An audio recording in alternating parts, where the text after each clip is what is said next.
Es un gusto para mí saludar al maestro Alfonso Zárate, presidente de Grupo Consultor Interdisciplinario GCI, que es una firma especializada en estrategia y comunicación política, además columnista del Universal todos los jueves, Los usos del poder, lectura imperdible. Maestro, qué gusto saludarte, ¿cómo estás? ¿Qué tal, Oscar? Buenas noches. Pues ¿cuántas lecturas se le han dado en las últimas horas a la salida de Arturo Saldívar de la Suprema Corte de Justicia de la Nación? ¿Cuál es la tuya? Bueno, yo te diría que el hecho de que el doctor Arturo Saldívar haya decidido renunciar, faltando todavía un año para su mandato, que en realidad concluye en diciembre del año próximo, y el hecho de manifestar que esta renuncia tiene como propósito inscribirse en el equipo de la doctora Claudia Sheinbaum, creo que efectivamente admite varias lecturas. Por una parte, pienso que esta decisión se inscribe en eso que la picardía mexicana llama la cargada.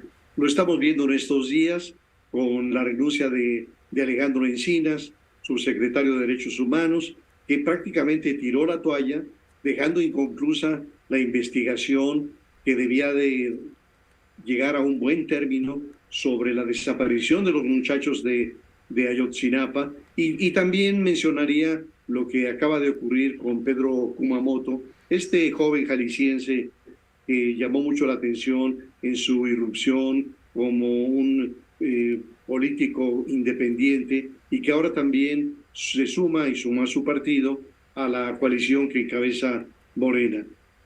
Yo creo que la candidata de Morena gana para su equipo a un constitucionalista que lamentablemente tiró por la borda una trayectoria de muchos años que fue impecable para convertirse en un soldado de la 4T.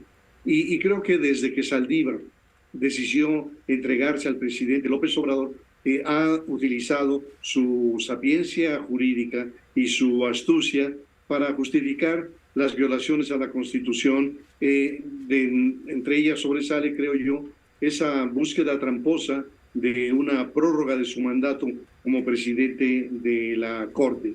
Así que, como bien lo sabemos, Saldívar, junto con la ministra Loretta Ortiz y con la ministra Yasmín, se convirtió en un núcleo al servicio del presidente de la República, que no se propusieron respetar que las decisiones se ajustaran a la Constitución de la República, sino convertirse en apoyadores acríticos a lo que dispusiera el presidente de la República.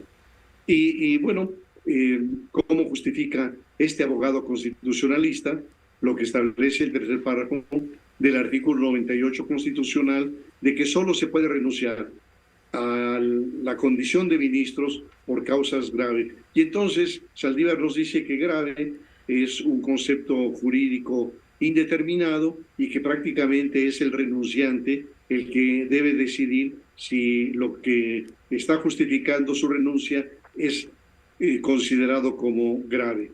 Digo también que esta renuncia anticipada le quita a la próxima presidenta de México, sea Xóchitl o sea Claudia, la atribución de proponer a su reemplazo. Es decir, López Obrador va a proponer a una ministra que va a servir a su proyecto durante los próximos 15 años. Y digo también que algo similar ocurrió cuando el presidente de la República dispuso que quien ganara la encuesta de su partido Morena sería la candidata presidencial, que el segundo lugar sería coordinador parlamentario en el Senado, que el tercer lugar sería coordinador parlamentario en Cámara de Diputados y que el cuarto lugar tendría un puesto en el gabinete. Es decir, lo que López Obrador está diciendo de esta manera es que él es el que toma las decisiones futuras cuando ya no sea presidente y que en ese sentido los legisladores que lleguen al Congreso, al Senado y a la Cámara de Diputados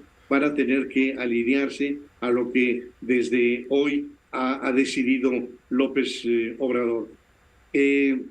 Otra cosa interesante a resaltar es que el presidente nos ha anunciado que ya está preparando una terna integrada solo por 3 mujeres y que confía en no equivocarse. Como dice él, le ocurrió en el pasado, cuando 2 de los 4 propuestas resultaron conservas, es decir, conservadores, de tal manera que lo que nos está diciendo el presidente es que va a buscar a 3 abogadas que, más allá de cumplir con los requisitos que establece la Constitución, estén comprometidos con ese proyecto que él denomina Cuarta Transformación. Así que seguramente tendremos a una abogada facciosa en la Suprema Corte.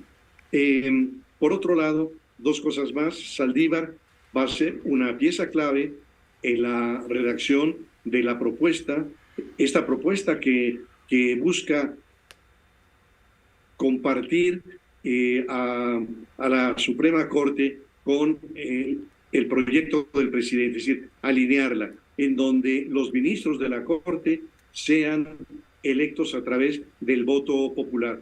Una propuesta, desde luego, Oscar, cuya viabilidad va a depender del resultado de las urnas. Es decir, si el año próximo el elector le da a Morena y a sus aliados una mayoría calificada, podrán, desde luego, modificar la Constitución e implantar un procedimiento absolutamente demagógico para la elección de los ministros. Y diría finalmente que cuando nos referimos al tema del abstencionismo, a este mal de la democracia que es el abstencionismo, tenemos que reconocer que detrás de esa actitud de muchos electores está la decepción de millones de ciudadanos con la política y con los políticos, que se traduce en esta visión de todos son iguales. Un caso como el de Kumamoto o ahora como el de Omar Fayad y otros gobernadores que traicionaron a su partido y que han sido premiados con cargos diplomáticos, confirma la certeza de los apáticos de que no hay alternativas y de que más temprano que tarde a todos les llegan a su precio. Me parece que son entre las cosas que ameritan una lectura política de esta decisión de Saldívar de renunciar, y no solo de renunciar, sino no esperarse siquiera el procedimiento legislativo, la aprobación en el Senado, para asumirse ya como miembro del equipo de la doctora Claudia Sheinbaum. Alfonso, tu comentario no solamente es completo, sino impecable. Te lo agradecemos como siempre. Es un gusto, Oscar. Buenas noches. Muy buenas noches. Es el maestro Alfonso Zárate en esta su sección Los usos del poder.